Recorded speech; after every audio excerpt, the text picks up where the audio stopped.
Sudah lama sekali coy kita agak ngebahas tentang tempat-tempat horor yang ada di Indonesia. Pada video sebelumnya kita ngebahas tentang sejarah stum pabrik gula Belanda yang berada di daerah Kertosono, Drenges Kertosono. Pada video ini saya akan ngebahas tentang tempat-tempat horor. Mungkin Anda penasaran? Oke, cekidot.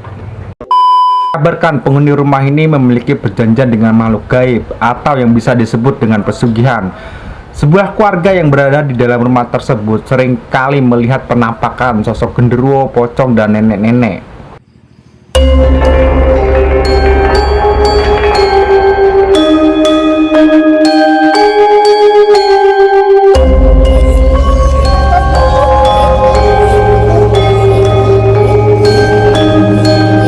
Sebuah urban legend yang sangat tersohor di kota Surabaya yaitu adalah rumah hantu Darmo yang terletak di Jalan Puncak Permai 2 nomor 26 Sukomanggu, Surabaya. Berbagai versi kisah mistis memang banyak tersebar coy di kalangan masyarakat setempat, baik dari penampakan luarnya maupun dari penampakan dalamnya. Luas rumah tersebut sangat luas, dengan kondisi sekarang tuh ya coy, dari outnya ya udah gak kerawat lagi coy. Bahkan atapnya aja udah nggak ada, hanya sisa pilar-pilar dan dinding dari rumah tersebut. Dan bahkan rumah ini sudah ditumbuhi oleh semak belukar yang sangat tebal. Gak hanya tumbuh di depan halaman, di lantai 1, lantai 2, lantai dasar semuanya sekarang sudah ditumbuhi oleh semak belukar coy. Bahkan banyak banget itu cat temboknya itu udah divandalisme gitu coy, seperti tembok-tembok grafitinya dicat-cat grafiti oleh anak-anak muda. Cerita mistis yang terjadi di area rumah Darmo ini, baik yang dialami oleh warga sekitar maupun orang yang mondar-mandir lewat jalan situ coy. Pengendara yang melintasi depan rumah tersebut banyak versi cerita tentang seramnya Darmo ini. Namun yang paling legenda adalah soal pemilik rumah tersebut, yang kabarnya menjadi penyebab cikal bakal terjadinya rumah ini menjadi mistis. Dikabarkan penghuni rumah ini memiliki perjanjian dengan makhluk gaib atau yang bisa disebut dengan setan, dengan perjanjian pesugihan. Nah, inilah yang mungkin menyebabkan rumah ini sangat besar dan sangat angker. Si penghuninya itu cuy ya kaya raya, karena si penghuninya ini melakukan pesugihan. Dan pesugihan ini adalah praktek ritual perjanjian dengan makhluk halus, dengan setan, meminta bantuan setan. Namun untuk mendapatkan kekayaan, karena akan banyak versi geng ya soal pesugihan ini ya. Mungkin versinya karena pesugihan karena ingin menjadi kaya, menyantet orang, atau mencari jodoh, ya bisa cuy. Asal kata dari pesugihan ada sugih yang artinya kaya.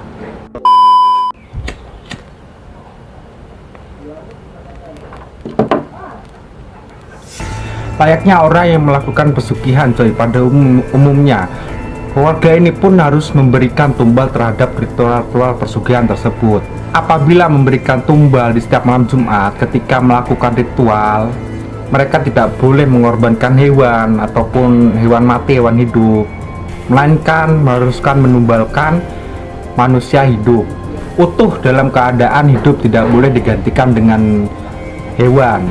Setelah gitu cuy ya, keluarga itu tobat, tidak ingin melakukan pesugihannya lagi, dikarenakan perbuatan kliennya itu mereka sadar apa yang mereka dapatkan selama itu hasil dari pesugihan, tidak hasil dari keringat jerih payah sendiri.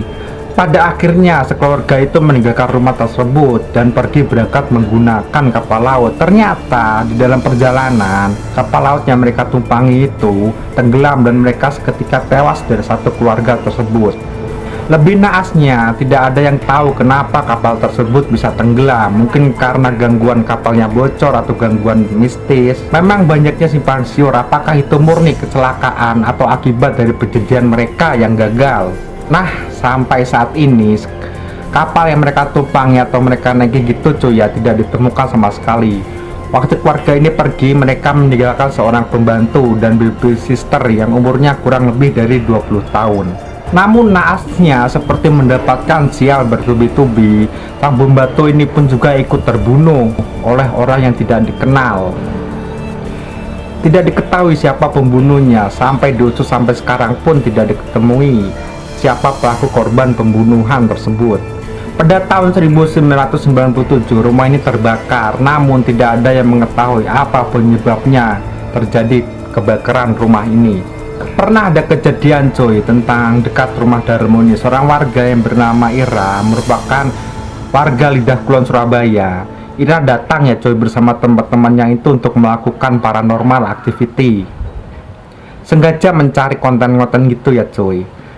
Dan benar saja tanpa menunggu lama, gerombolan temannya Era tadi cuy ya langsung dihadapkan kepada mereka, yaitu sosok berbadan besar hitam dan katanya ada seekor harimau. Nah kalau ini udah pasti genderuwo cuy. Dan kalau misalkan sosok harimau itu biasanya tuh bangsa jin alasir, mereka langsung lari ketakutan. Memang main gak main ya. Seramnya rumah Darmo ini, bahkan satpam kompes di tempat itu tidak mengetahui cuy siapa sekarang, siapa pemilik rumah tersebut dan siapa pemilik hak sah rumah tersebut.